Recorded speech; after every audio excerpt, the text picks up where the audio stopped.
Toujours aucune trace du principal suspect du quintuple meurtre de Nantes. Seule certitude, Xavier Dupont de Ligonnès a été vu la semaine dernière dans le Vaucluse, puis ici, dans le Var.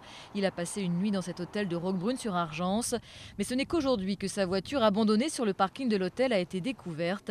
Jusqu'ici, elle n'avait éveillé aucun soupçon. Elle était moitié sur le côté Lidl et moitié sur le côté Formule 1.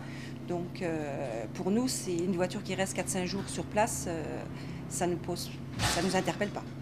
Ce qui en revanche interpelle les enquêteurs, c'est la coïncidence entre la présence dans la région du père de famille nantais et la disparition d'une femme de 50 ans dans un village du Var où il avait habité il y a quelques années de cela. Mais pour l'instant, la justice juge prématuré de faire un lien entre ces deux affaires. En attendant, à Nantes, le macabre scénario qui s'est déroulé chez les Dupont de Ligonnès se précise. L'autopsie des 5 corps découverts jeudi sous la terrasse de la maison familiale a révélé que chaque victime avait reçu au minimum 2 balles dans la tête ou dans la poitrine. On peut désormais parler d'une exécution méthodique d'Agnès Dupont de Ligonnès et de ses 4 enfants. Une exécution qui se serait déroulée autour du 3 ou 4 avril. Il y a une dizaine de jours, Xavier Dupont de Ligonnès, un homme issu de la vieille noblesse française mais apparemment criblé de dettes, avait écrit à la direction du collège-lycée où étaient scolarisés ses 2 plus jeunes enfants pour expliquer qu'il ne reviendrait plus, lui-même étant muté en Australie.